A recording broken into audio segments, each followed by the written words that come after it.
When you think of the grand families of the world, certain names just immediately pop to mind. Rothschild, Habsburg, Windsor.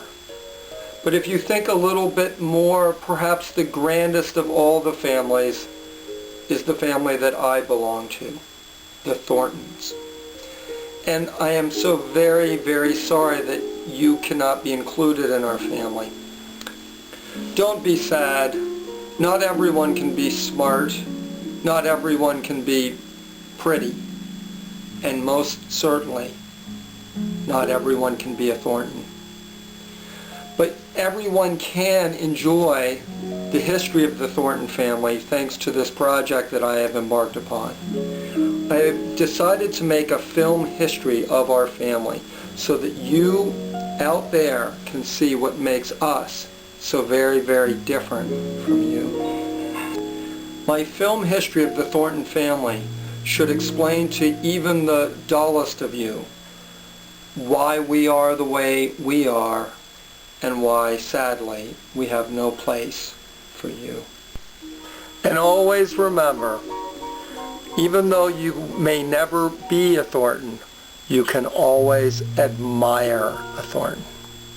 And we don't mind a little envy either. Where to begin, where to begin? The Thorntons have had esteemed members going back to the 12th century and before. There are so many illustrious members of the Thornton family that it is almost impossible to recount all of their wonderful stories. But I shall try. Today's episode I will begin with Roger Thornton. In 1724, Roger Thornton, a very successful merchant who founded London's estimable Thornton's Candies, decided to leave his comfortable life and, accompanied by his manservant Quilby and his valet Bartleby, set sail for adventure.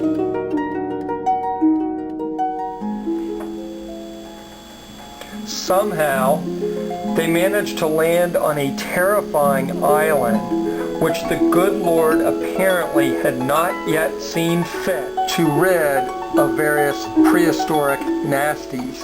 The native population regularly practiced human sacrifice in a desperate attempt to placate the great thunder lizard. When it was time to leave for London, Roger was forced to hand over one of his servants to the natives for use in their rites. Poor Quilby lost out to Bartleby in a spirited best out of 5 eeny meeny miny mo series.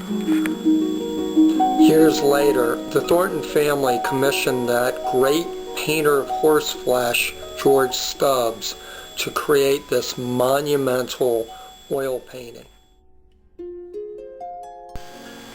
The empathetic expression on Roger's face has never failed to move me.